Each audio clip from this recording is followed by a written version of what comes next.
The premise is that it isn't something that you just remember, it's something that actually held in your body. So it changes, it reshapes your nervous system. It affects your memory. It affects your emotional regulation. It isn't just, oh, I have bad memories, right? It leads to chronic pain, right? Fatigue, numbing. It isn't just something that, right? It's something that stays. So it's extremely complex. A lot of different approaches are used to deal with grief. Chronic fatigue, chronic pain, and muscle tension are some surprising symptoms of unprocessed loss. On today's episode of That's a Great Point, we are unpacking grief. The idiom, time heals all wounds, may not strictly be true when it comes to the grieving process. Whether we are grieving the loss of loved ones, pets, the way things could have been, or possibly even a lost childhood, grief has a way of being stored in the body and lurking just below the surface. Many times we use distractions like work or material possessions or even chemical addictions to distract ourselves from unprocessed grief. We, your co-hosts, share how we have gone through the grieving process so that we can create better futures for ourselves and show up for the ones that we love in deeper, more meaningful ways. As always, if you find our content helpful, please share it with somebody you love. Thanks for playing along. Enjoy.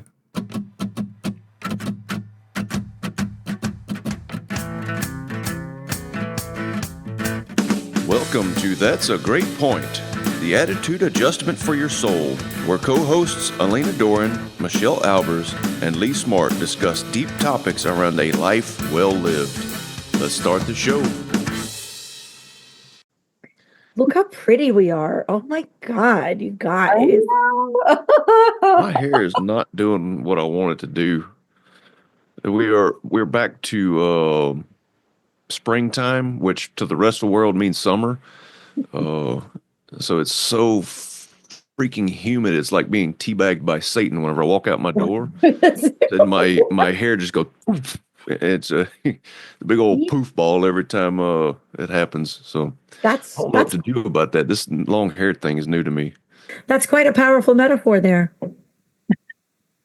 Oh, the teabagged by Satan metaphor? I've never heard that before. Yeah. Is this something that you invented? I think so, yes. I'm almost certain that I invented this all on my own. That's powerful. And the other part of that metaphor is, you know how when it gets really, really hot and your nuts stick to your leg? No, we do not know. I don't know what that feels like. That space in between your nuts and your leg, that's Louisiana. Just the whole state. All of the good people of Louisiana are right in that, right in that crevice, huh? Wow. This is going to be a joy-free episode. Oh. We're talking about grief. It's going to get real sad. I hope everybody watching and listening has their tissues. Like it's about to go down. Yeah, well, I am grieving my fun right now because you just shit all over it. Yeah.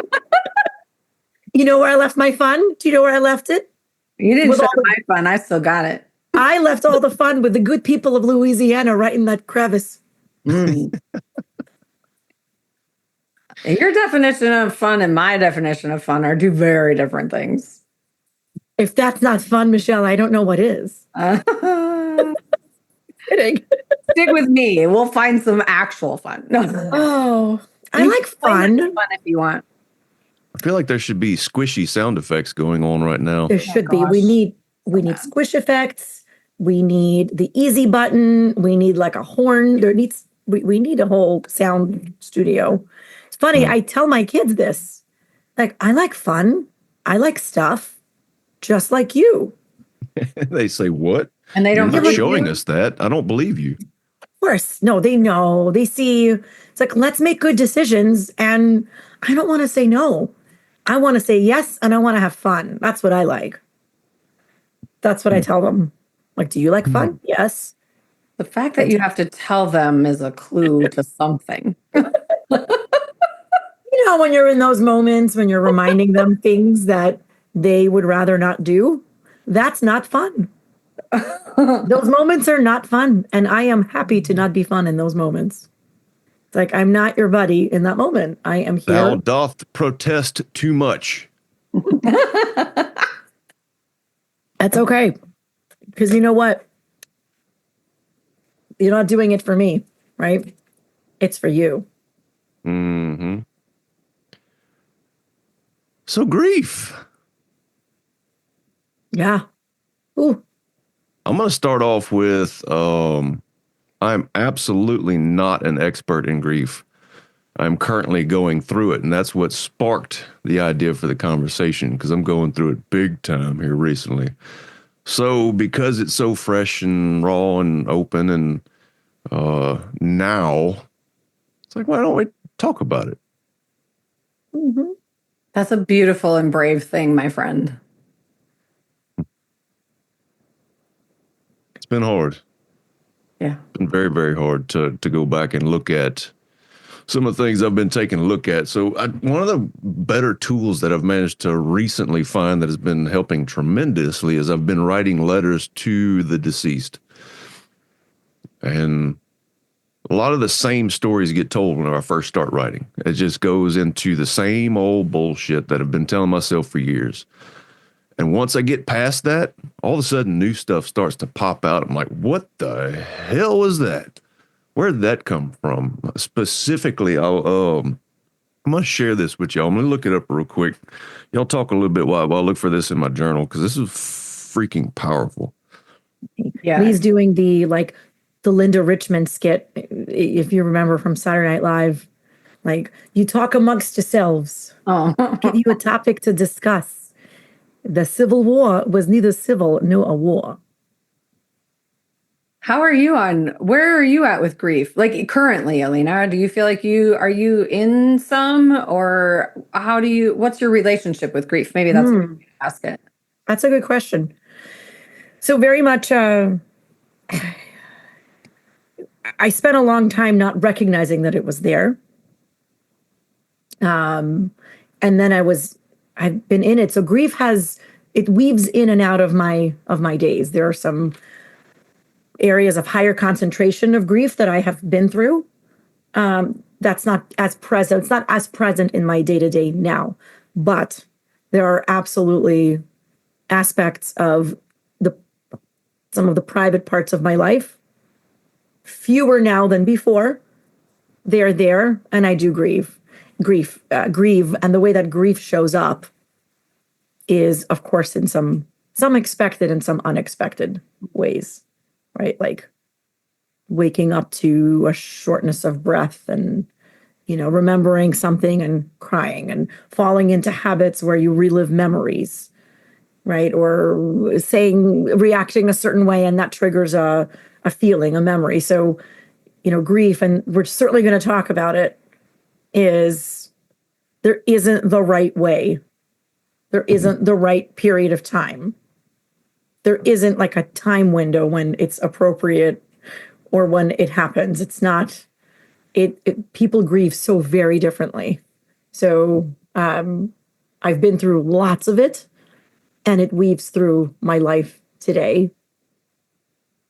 And what I've learned a lot of things about it, and one of them is to recognize that grief, to not suppress it, and to let it flow and let it surface. Don't stop it. That's the hard part, is knowing it's even there, and that's what is in the background. That was significant for me. So Ken Mossman, director of the IAM program, started to talk about grief whenever I went through his program. And one of the key things that he said is it's going to show up whenever it's ready to show up. You can't get rid of it. And the more you try to suppress it, the more it's going to hang on and show up at the most inopportune times. Mm-hmm. Mhm. And I know it showed up for me in a desire to distract, a desire to numb, a bitterness, an anger, just kind of just a prevailing cloud over everything. So distraction comes in so many different ways. Numbing comes in so many different ways. And that, I numbed myself out by being productive, by working really, really hard, or with Mhm. booze, you know, or with sex, or with, you know, scrolling through social media. Exercise was a fantastic way to numb myself out.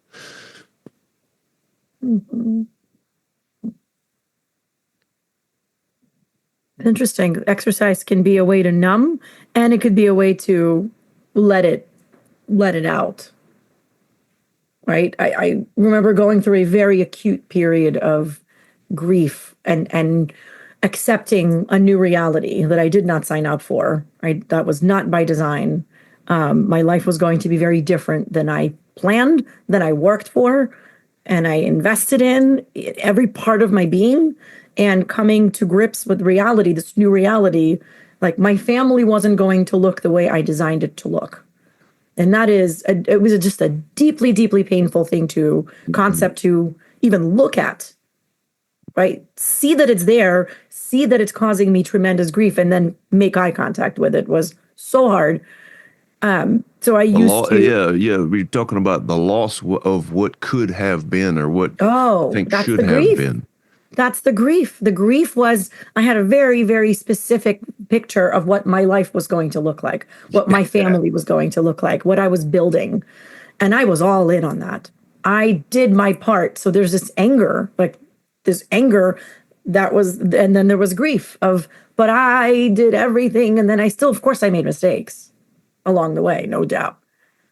And I worked so hard. I put myself all in, and it didn't come the way, it didn't come out the way I wanted it to so badly. I longed for it.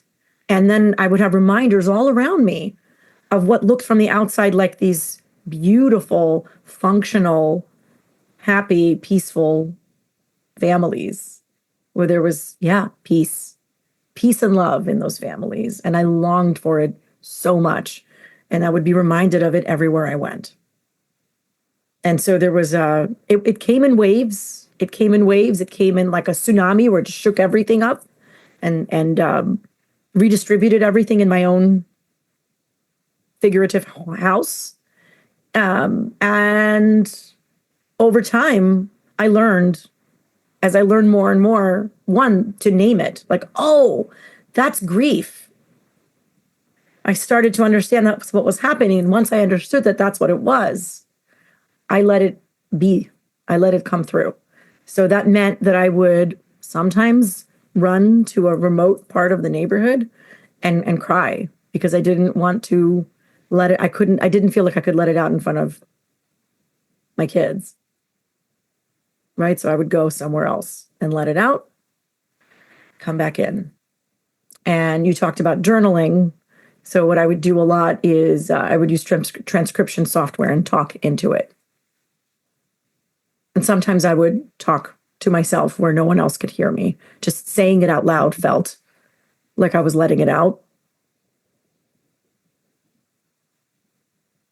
Community is Just thought something of a that great joke to put in there.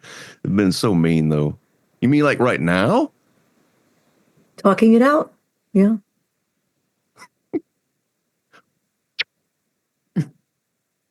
I'm pretending it went over my head because I don't want to give a not nice response.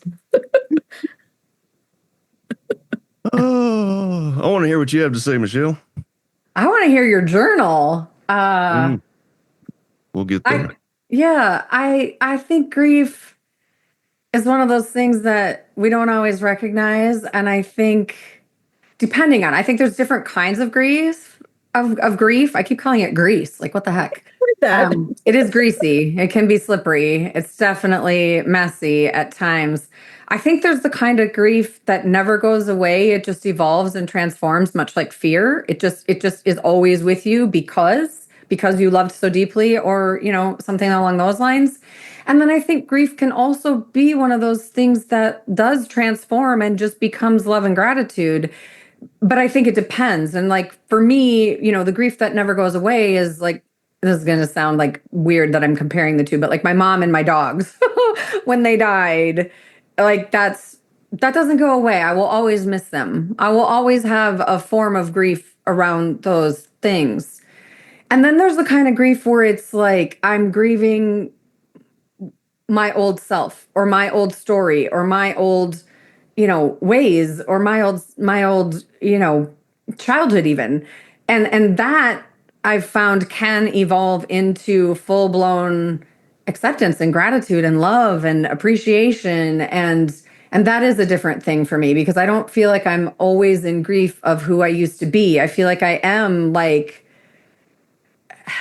there's like a corner that gets turned or an energetic shift that just, oh, I'm done processing that. I'm grateful that it took me here because right here, right now, I mean, it was a beautiful place then too. I just couldn't see it because there's too much grief and pain and angst and all those things. And now I'm in this place of, I know I still have, angst and things to look at and work through and work with. And some of the things that I really hung on that I had a lot of grief around, I don't anymore. And that's a beautiful thing. You ever heard of compound grief? I have. I feel like I've heard it from you though. And Yeah, probably yeah. Kat. It's a new concept on me, and I was talking to a counselor, and he said, "Holy moly, I think that you are suffering from compound grief." And so, compound grief is one loss after another, after another, after another, not being able to process the first one by the time the second one happens, and then, and it almost doesn't matter as much what you lost. It doesn't have to necessarily be the loss of a loved one, right? It doesn't have to be due to death. It could be loss of a job, loss of a pet. And to set up a little bit of what I'm talking about here in my journal, my mom was emotionally abused, physically abused as well. I don't know about sexually. I don't know that it matters. She chose to deal with it with alcohol, which turned into completely non-functional alcoholic. And 1998, we lost my uncle to a boat accident. He was 32 years old. And he was the bright spot in our family. He was kind of the glue in our family because he really just was a truly exceptionally loving individual. To this day, I've never seen a funeral with that many people at it. It was awe-inspiring to see how many people were out the door, though. There was just so many people there. And that started the decline of our family to where that grief started to eat up at my grandparents, ate up at the rest of us that were left over, right? Because good God, we missed him so much. And he was such a wonderful influence on everybody he talked to. So there's the grief of he's gone. He never got the opportunity to meet my children. And how much fun we could have had. How many concerts could we have gone to over the years that we missed? Because by the time I was of concert age, he was already gone. How much did we miss together? So that grief built and built and built, and it started the dissolution of that family. My grandparents died just a few years later, one after another, and then my mom died just a few years after that. So it started this cascade, and not to mention, we also lost our hometown due to a hurricane, all in the middle of this bullshit, right? I moved 17 times in one year in 2005. So I lost my hometown, everybody I loved, just one thing after another, after another, after another. And part of what I was writing in my journal for talking to my mom was, you blew it. You had the responsibility to stop that generational trauma before it got to me, but you absolutely blew it. And now it's on me. That responsibility is on me to take up that mantle. So, but anyway, what I started to write here that really, really touched home was, I feel like I have the skills to help you, and I wish we could do it again so that I could help you.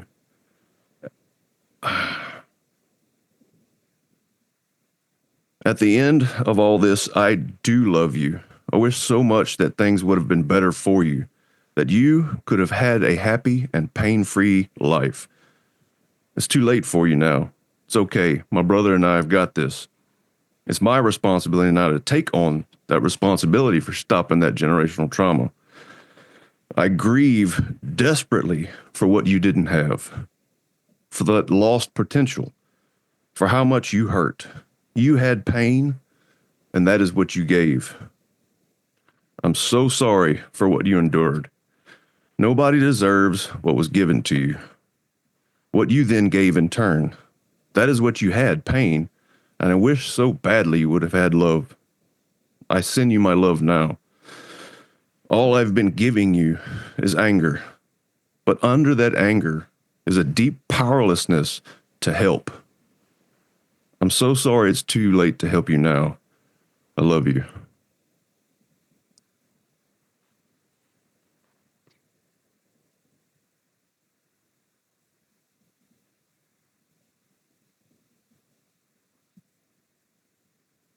How does it feel to read it out loud here?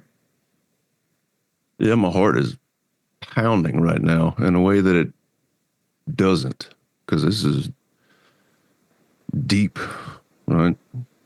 Um, like there's a deep welling up inside of me, just like, oh fuck. Until that moment, I never allowed myself to feel that love for her for what could have been. So in a way, it's feel like a weight has been lifted off my shoulders. And you feel it in your heart. Oh yeah, yeah, I can hear my heart beating in my ears right now. Thank you for sharing, for everyone to hear. And hopefully someone listening will be inspired. You know, It takes so much strength.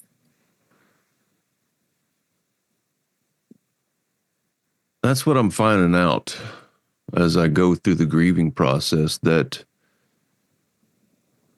the I don't know, the bitterness, the anger, the negative emotions are all based in love. They wouldn't exist if we didn't care. And when we can get to that deeper level, that now all of a sudden we can get to where start to love ourselves more, or we can give more love to the rest of the world, our families, our friends, whatever that is, you know.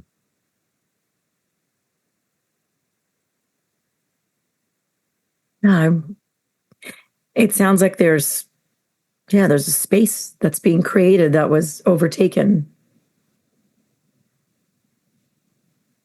Yeah, that void that was there before was filled with Mhm. so much negativity, so much, I've said it already, the anger, the hate, the bitterness, the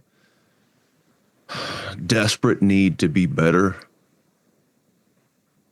You know, that's a big piece of what I'm finding out as I'm going through it, that I've had a need to become better, and it's based in don't never felt like I'm enough, because I wasn't enough then. I was unable to help.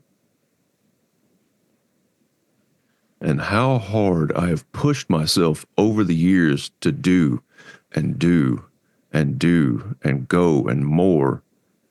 I, I had an employee tell me one time, "You're the most driven person I've ever met in my life." And that is where that drive came from. It came from an empty void that I was trying to fill with material things, with money, with, look at me, I'm the big fancy business owner.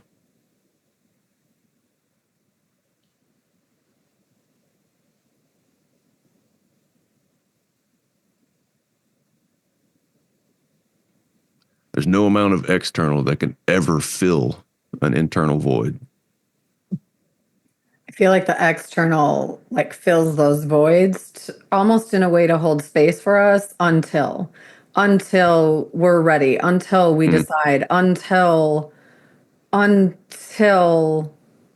guess it's time, you know, to really look and to move that. I think it's so layered and so like profound in how it happens, but I feel like sometimes that external stuff that fills those voids, that those voids are so painful or so shocking or so challenging that the external feels good temporarily, and then there becomes a point where that external is no longer sustainable, and then that becomes the thing that's more painful.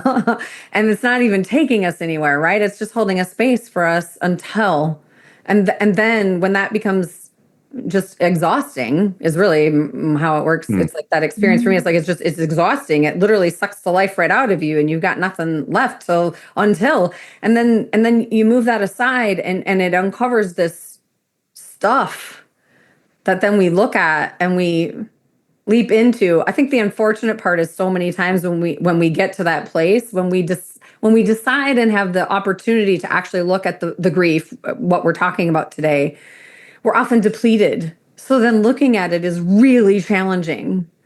And so it's like almost like, okay, we got the external shit out of the way.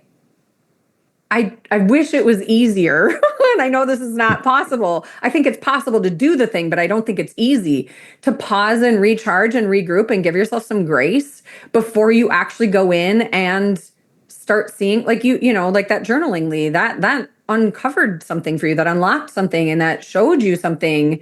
And if you have the capacity to pause and recharge and get yourself in a place of as much self-love as you can possibly have, as much self-care as you can possibly have, knowing what your like soul care resources are. I always say like your self-care toolkit, right? Like so that you have them all accessible to you, so that when you dive into this and you have these like overcoming emotions and realizations and ahas, and then all the reflection that comes. I don't know if everybody works this way, but it seems to be that way so far.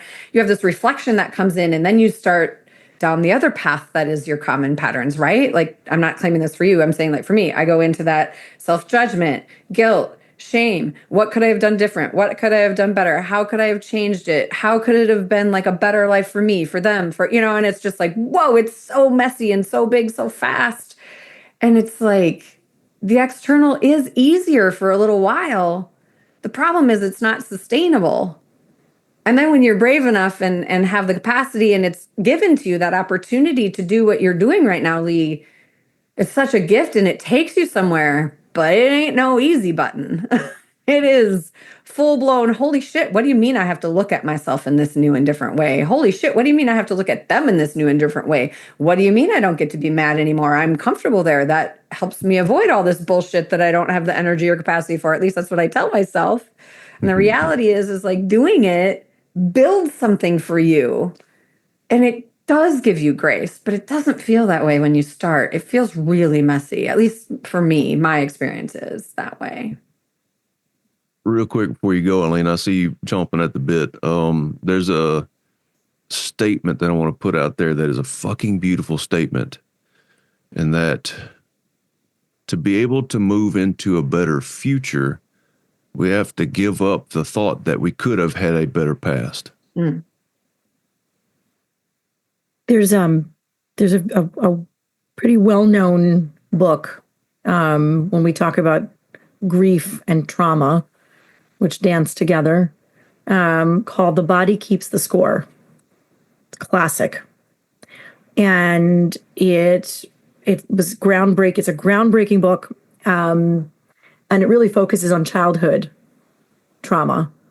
And the premise is that it isn't something that you just remember, it's something that actually held in your body. So it changes, it reshapes your nervous system. It affects your memory.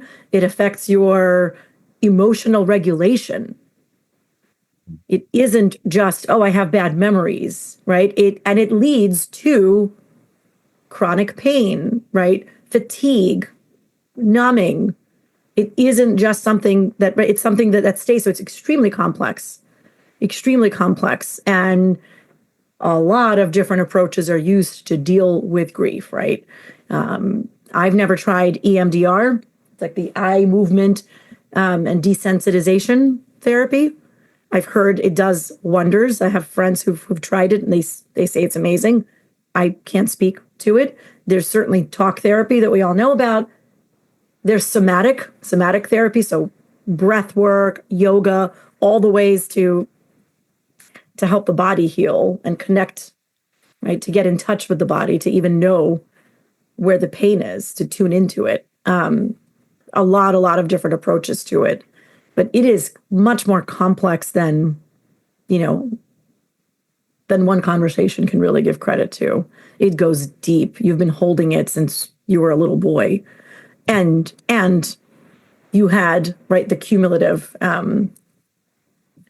type, right? You had the type of what is it? You just called it. Compound. Yeah. Thank you, compound, right? Yeah, So there's I'm three. pretty sure it's called either one. It's either or. It's compound grief. That's right.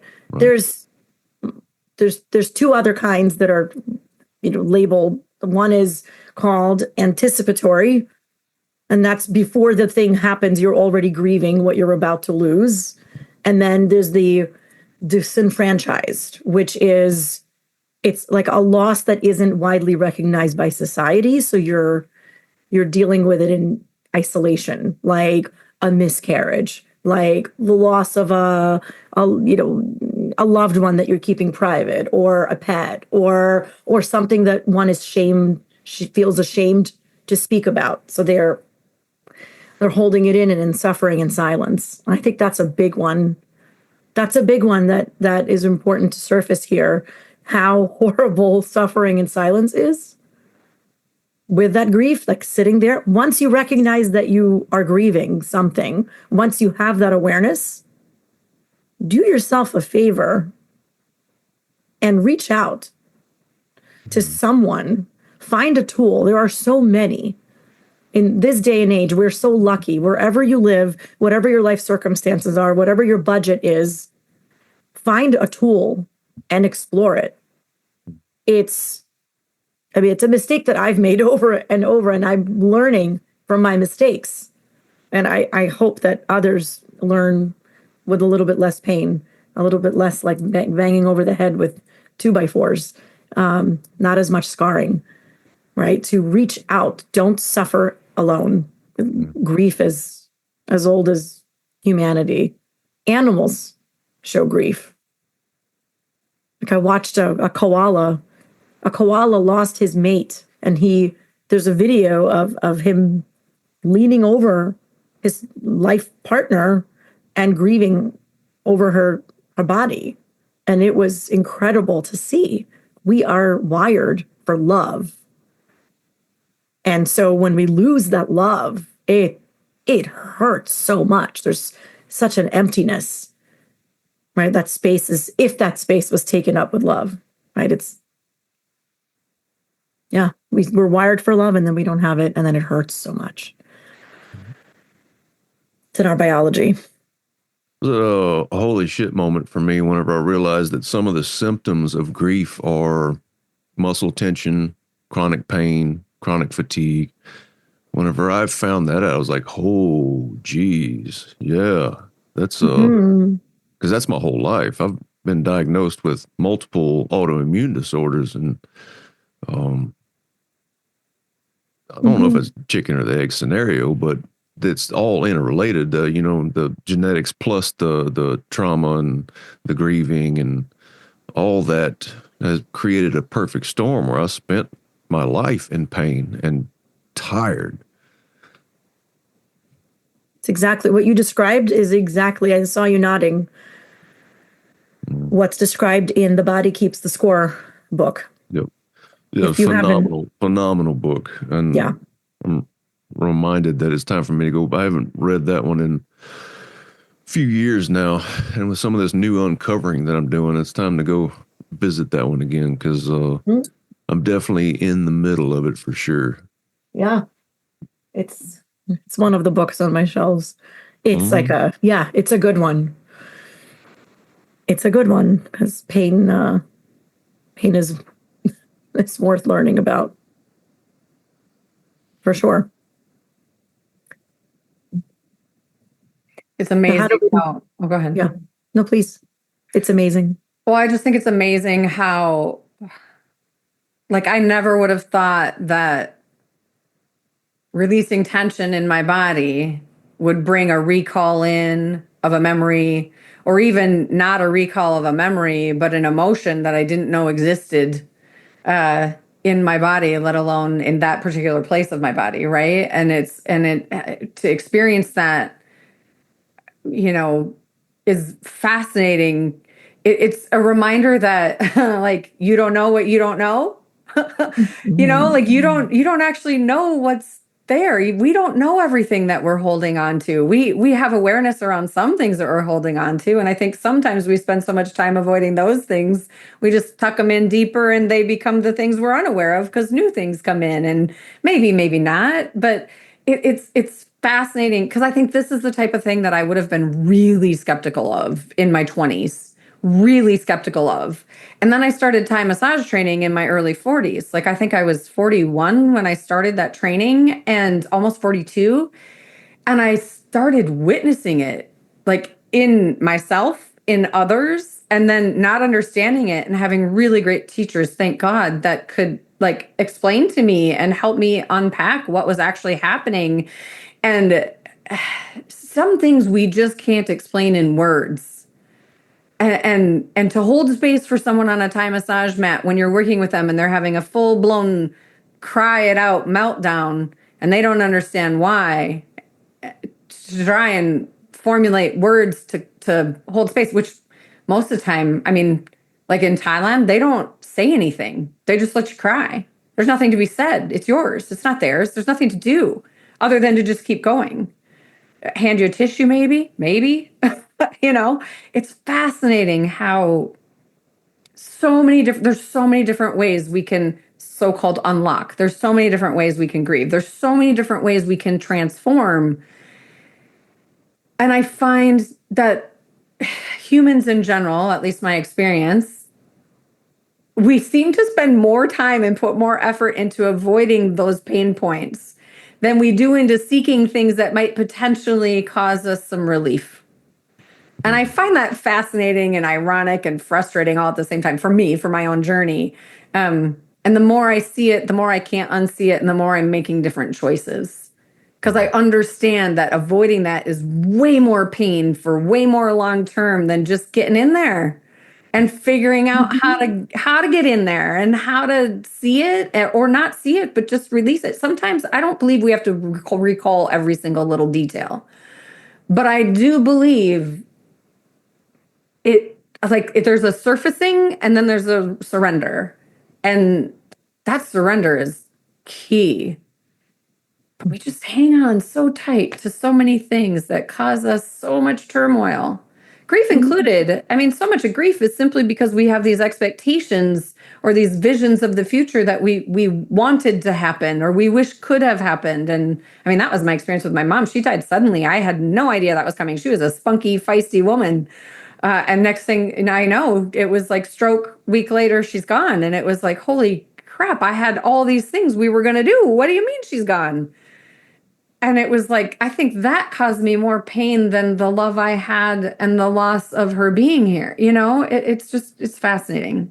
I don't know. What's amazing, everything, yes to everything you just said, Michelle. And what's incredible to me is that we are not taught. It's not widely taught, and it should be, that you will have these really uncomfortable, difficult feelings and let them be, let them breathe, look at them, don't look away. This is what deflection can look like. Can you imagine what our world would look like if people were taught the very elementary aspect of pain, of discomfort, right? Can you imagine if this was taught alongside math and science and literature, history? Like, oh, let's talk about not just that these emotions exist and that you label them. That's a great start. Wonderful. Yes, We should be able to name the emotions. But that concept of you're going to have very difficult feelings and emotions. You're going to come to really scary realizations. Don't run from them. Observe them. Sit with them. These concepts would heal the world, heal so much, and prevent so much from perpetuating all of that generational trauma that we carry. I call it the trauma Napoleon, by the way. It's like, right, these multi-layer cake, and it just one after another layer of trauma that we inherit and pass on to others. And our DNA changes from extreme trauma. And so we pass it down, change the genetics, change the nervous system, and it perpetuates. Are we ready for our top three? Yeah, there was only one thing I was going to add based on what you just said, and that, you said take a look at them, don't shy away.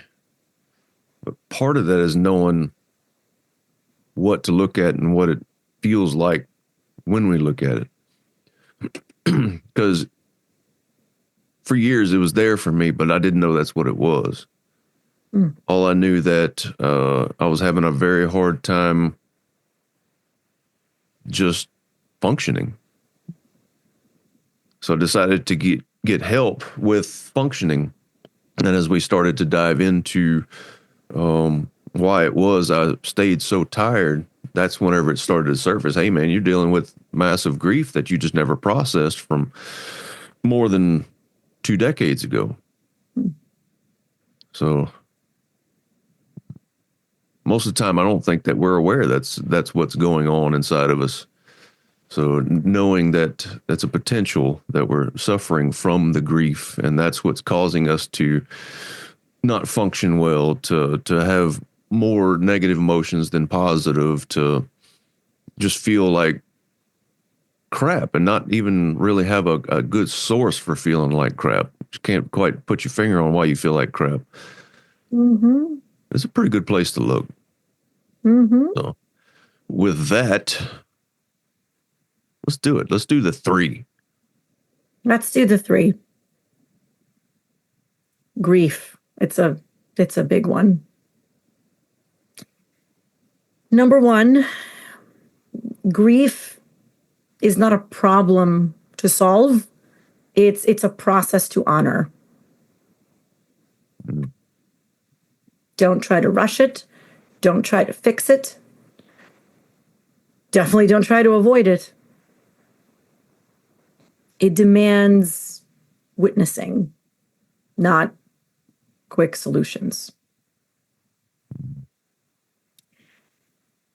Number 2, there's a common saying, time heals all wounds.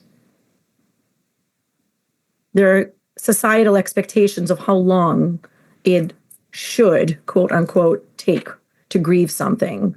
The answer is there is no right way to grieve. There just isn't.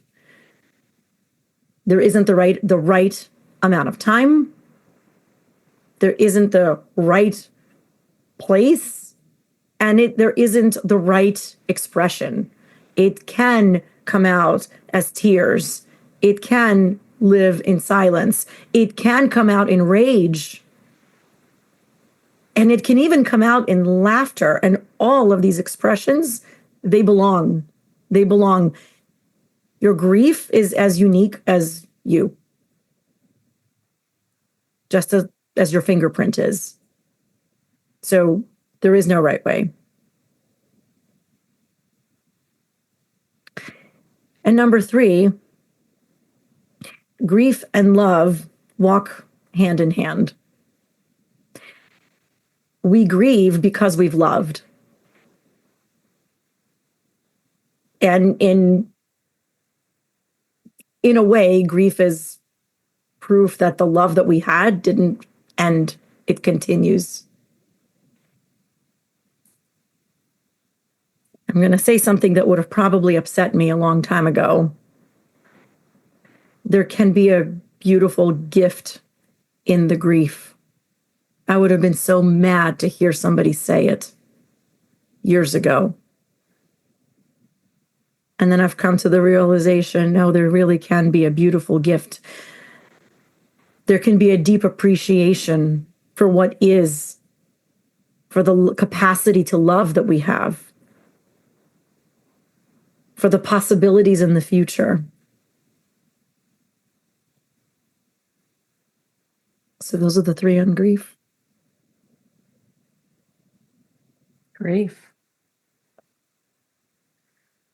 If you're really in it, really in the grief,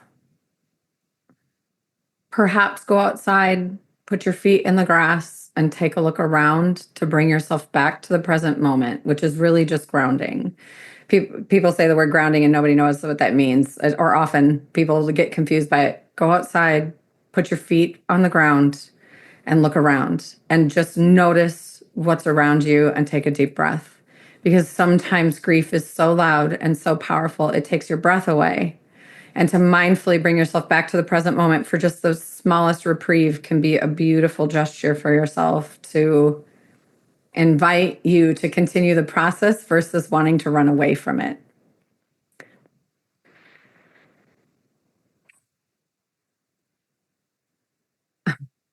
My third one is personal. My second one is when you're grieving, remember it's in your time, and that there are people who want to and are willing to help you. And I find that more often than not, grief makes people uncomfortable because they don't know what to do, they don't know what to say, they don't know how to help. And then that's the person wanting to help the person grieving. And then the person grieving doesn't know what they need and they don't know what to ask for. So you're in this vicious cycle of the unknown of how to support yourself and how to support another human. Try, dance the dance, give it something, and lean into your people. Maybe you don't know what they need, or you don't know what you need and they don't know what you need, but just spending the time together or having the conversation is enough to move something and to remind you that you're loved here still, even wherever the grief is landing for you, past, future, present, whatever it is, whatever that loss is. Connect with other humans. And then my third point has more to do with the timing of grief and how it works, and it can sneak up on you. I just went earlier this week to see my dad, and people, when I go see my dad and I go see his people, they recognize my mother in me. I lost her in 2021. She's still here. I mean, she lives in me and in people that loved her. And when they talk about her, it sneaks up on me, and I get emotional because I'm reminded of how much I loved her, but also of, like, it's really an honor that people see her in me. She's not gone. So, like, be brave enough to tell people who are grieving those things. Like, tell them that you remind them, share memories. It might cause this, but it's comforting. It's knowing that, like, you weren't the only one who loved them. And there's something about that matters when you're in grief. I don't know why, at least for me, that's my truth. And it's like the number of times you look like your mom, you sound like your mom, you remind me of your mom, I miss your mom, she did this, she did that, she was such an amazing human. That feels good, and it makes me cry, and that's okay. I'll never be done grieving. And when it happens like this, I let it go. Grief is messy and it's in your time. And if it doesn't go away, if you still get teary 4 years later, you're not doing it wrong. It just is. And it's okay. And if you need a hug or someone to lean into or a conversation, ask for it. People don't know what to do. So sometimes you have to advocate for yourself. Often, maybe even always. But don't be afraid to lean in. Everyone, I believe everyone has grief. Everyone can have compassion or empathy for it. It's messy. It's in your time, and there's not a right or wrong way to do it. It's yours, and you get to navigate it in your way. My only, I guess, thing that feels important is to not do it alone always. Sometimes it needs to be alone. Sometimes I need to go to my float tank and do my thing. And other times it's really hard for me to ask for help. It's worth it though. Glad you had a little bit more to say today. This is definitely more your work than the work that I do with my clients, right? So I'm not coming at this, that my top three for grief. I'm not coming at it from an angle of I'm an expert. I'm coming at it from going through it as a way to make sure that I can be there in a way emotionally for my daughters, for my wife, for my son, in a way that I've never been able to do before because of how much grief was hanging on. So my number one is don't avoid or suppress if you can help it. Obviously, there are times in life where we're stuck in survival mode. We need to survive. We need to do the things that we do for survival, make money and, take care of the container, the home, whatever it is. But grief doesn't go away by itself. I think that's been a key piece of my learning as I've gone through it is it does not go away by itself. It requires us to, well, I think one of the more brilliant things you've ever said, Elena, is it's not a problem to be solved, it's a process to be honored. And we have to lean into that process. Working our asses off and trying to accomplish and achieve and do is it's just a distraction. So number two, share it with people that you trust, even if what you're sharing feels insignificant. And what I mean specifically by people you trust, people you trust that aren't going to try to fix it, that are just holding space and willing to listen and be there and just hold space. There's nothing that needs to be done other than to open up and share and to know that we're not alone, right? We all grieve in some way, shape, or form. Um, and I say insignificant, feels insignificant because we can grieve for things that you wouldn't think that we would grieve for. What could have been pets, the loss of a childhood, that's a big deal. And last but not least, number three is seek out qualified help because that can make the most significant difference in going through the process. Um, it's a messy process and it can make it slightly less messy. There's no time limit. It's going to take its time, however time it wants to take to process it. And, it could be a slightly easier process with the right help. Not saying it's going to be easy, right? But we can take some of the loneliness out of it. We can take some of the, I'm all by myself going through this. That's a hard place to come from. So, isolation is a terrible place to be in whenever we're grieving. And with that, I am complete. Oof, powerful. How are you feeling, Michelle? Good. It helps to talk about it, helps to move it. I'm grateful for the place to share because, to me, where I'm at, this feels fucking important, especially whenever that last I love you that I wrote to my mom. I almost could not write those words because I was sobbing at that point uncontrollably. And I'd never felt that deep of a well of love for her like that. And I swear to God, I feel like in some ways I'm exhausted from processing it, but in other ways, I feel like I'm turning over a new leaf in a way that never expected to be possible. So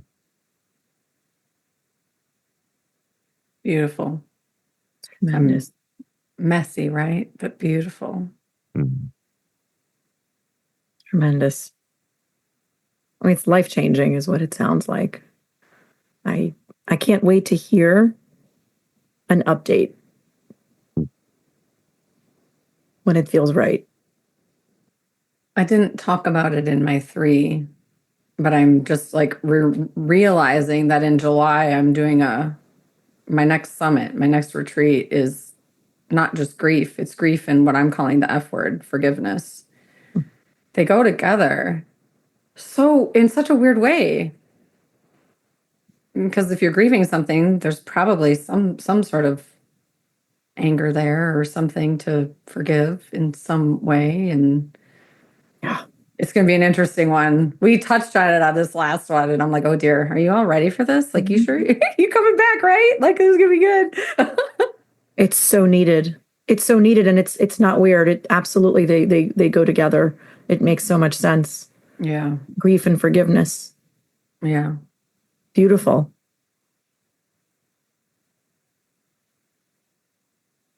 I love that, Lee, you had the awareness of like writing that last I love you was the hardest part, and yet it still flowed. It still came. Like it still was part of the process.